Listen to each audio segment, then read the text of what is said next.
नमस्कार सभी को। आज हम बात करेंगे राष्ट्रीय कृषि विकास योजना। राष्ट्रीय कृषि विकास योजना केवल एक सरकारी योजना नहीं, बल्कि भारतीय कृषि को प्रारंभिक से आधुनिक बनाने का अभियान है।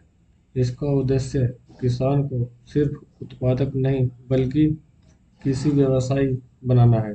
यदि इसका लाभ सही तरीके से हर किसान तक पहुंचे तो यह योजना किसानों की आय दोगुनी करने और ग्रामीण भारत को आर्थिक रूप से सशक्त बनाने में अत्यंत महत्वपूर्ण हो सकती है।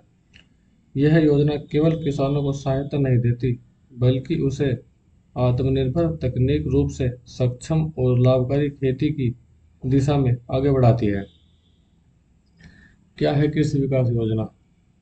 भारत एक कृषि प्रधान देश है, जहां बड़ी आबादी की आजीविका खेती पर निर्भर करती है। किसानों की आय बढ़ाने, कृषि उत्पादन में सुधार लाने तथा खेती को आधुनिक और लाभकारी बनाने के उद्देश्य से भारत सरकार ने वर्ष 2007-08 में राष्ट्रीय कृषि विकास योजना प्रारंभ की। बाद में इसे अधिक प्रभावी बनाने के लिए राष्ट्रीय कृषि विकास योजना रफ्तार के रूप में विकसित किया गया। यह योजना केवल फसल उत्पादन बढ़ाने। राष्ट्रीय कृषि विकास योजना रफ्तार क्या है? यह राष्ट्रीय कृषि विकास योजना का उन्नत रूप है, जिसे 2017-18 में शुरू किया गया है। इसका उद्देश्य कृषि और उससे जुड़े क्षेत्रों जैसे पशुपालन, डेयरी, मत्स्य पालन, बागवानी आदि को आधुनिक बनाना और किसानों की आय बढ़ाना है। योजना का अर्थ: राष्ट्रीय कृषि विकास योजना वह सरकारी कार्यक्रम है जो कृषि और उससे जुड़े क्षेत्रों के विकास हेतु राज्यों और किसानों को सहायता प्रदान करता है। योजना का मुख्य उद्देश्य: इस योजना का मुख्य उद्देश्य क्या है? सरकार द्वारा इसे क्यों लाया गया है? कृषि क्षेत्र को समग्र विकास करना, किसानों की आय में वृद्धि करना, खेतों की लागत कम करना और उत्पादन बढ़ाना। कृषि के साथ पशुपालन, मत्स्य पालन, डेयरी, बागवानी को बढ़ावा देना। नई तकनीक, मशीनरी और वैज्ञानिक खेतों को प्रोत्साहित देना। ग्रामीण क्षेत्रों में रोजगार के अवसर बढ़ाना। योजना के अंतर्गत चलने वाले प्रमुख कार्य: किसानों को मिलने वाली सब्सिडी। हर योजना राज्य और किसान की श्रेणी छोटे या सीमित या SC/ST महिला किसान के अनुसार अलग अलग होती है। उत्तर प्रदेश सहित अधिकांश राज्यों में सामान्य रूप से मिलने वाली प्रमुख सब्सिडी इस प्रकार है। चलिए अब बात करते हैं सिंचाई व्यवस्था का विकास। मान लो सिंचाई पर सरकार कितनी सब्सिडी देती है और सिंचाई विकास किस लिए लाभकारी है। नहर, ट्यूबवेल, ड्रिप सिंचाई, स्प्रिंकलर जैसी सुविधाएं। कम पानी में अधिक उत्पादन, ड्रिप स्प्रिंकलर सिंचाई। लगभग 55 से 75% तक राज्य व श्रेणी अनुसार सब्सिडी देती है। कृषि यंत्रीकरण, जिससे हम खेत जोतते बोते हैं, उनपे सरकार कितनी सब्सिडी देती है। ट्रैक्टर, रीपर, हार्वेस्टर, पंपसेट जैसी मशीनों पर सहायता सामान्यतः 40 से 50% तक, कुछ श्रेणियों में अधिक भी है, इससे भी ज़्यादा है। गुणवत्तापूर्ण बीज व उर्वरक, बीज और उर्वरक खाद में सरकार कितनी सब्सिडी उत्पन्न कराती है। और बीज और खाद सरकार कहाँ से उपलब्ध, कैसे उपलब्ध कराती है। उन्नत बीज उपलब्ध कराना, जैविक खेती को बढ़ावा देना, उन्नत बीज पर 25 से 50% तक सहायता। सरकार खाद की कीमत का बड़ा हिस्सा देती है, इसलिए किसान को यूरिया या DAP सस्ती मिलती है। भंडारण और विपणन, जो हम फसल पैदा करते हैं उसको, उसके लिए स्टॉक होम, उसे हम रखेंगे कहाँ और उसे दाम और कोल्ड स्टोरेज निर्माण, किसानों को उचित मूल्य दिलाने की व्यवस्था। सामान्य श्रेणी में 25% तक सब्सिडी दी जाती है। पर्वतीय या विशेष श्रेणी या कुछ विशेष लाभार्थी के लिए 50% तक सब्सिडी। कई योजनाओं में अधिकतम 10 करोड़ तक परियोजना लागत पर सहायता मिल सकती है। परियोजना और पात्रता के अनुसार सब्सिडी उपलब्ध कराई जाती है।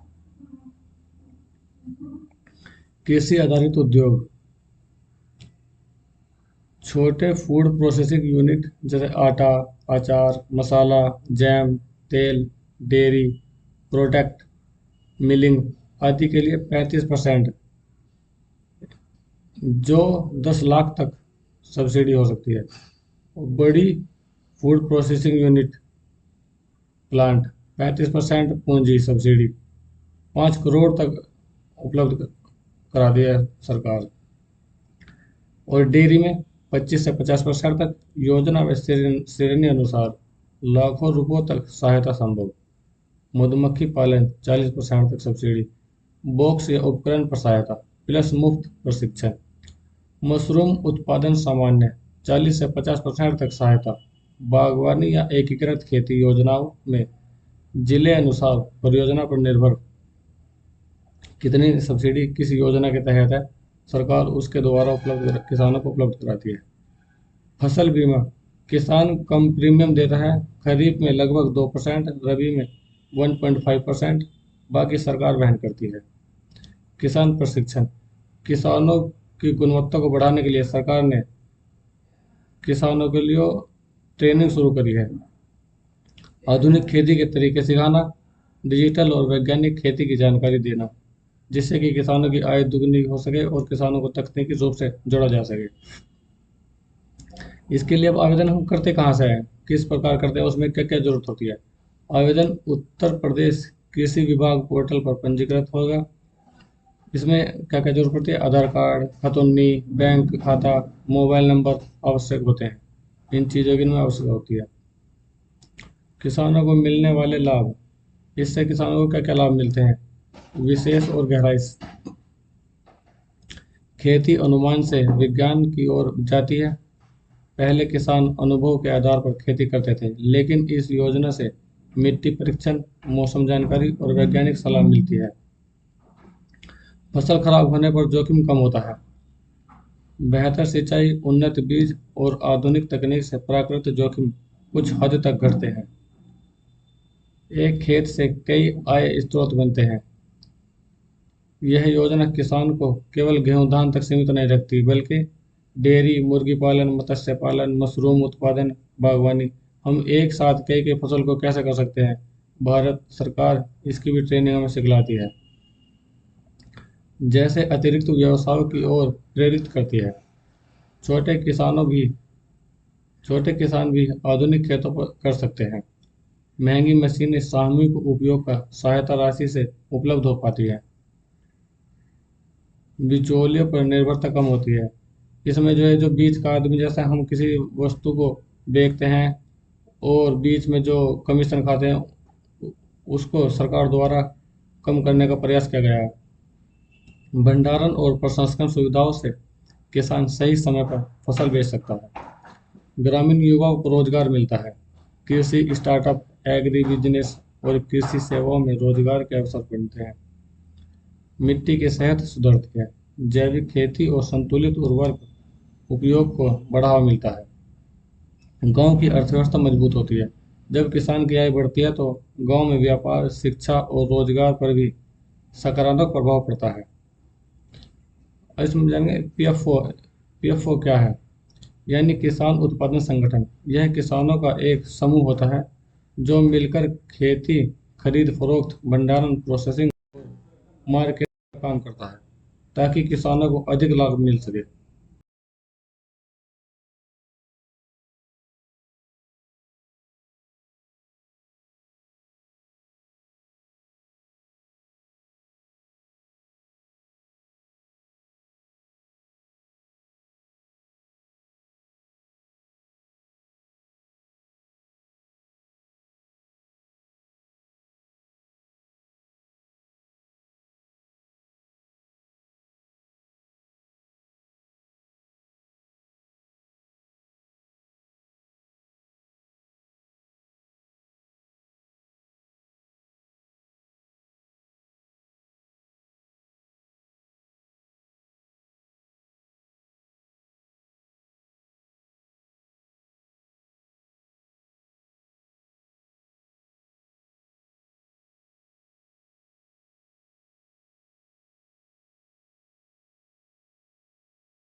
ताकि सभी को इस योजना की जानकारी हो सके और जो भी भाई योजना का लाभ लेना चाहते हैं उन तक यह जानकारी पहुंच सके।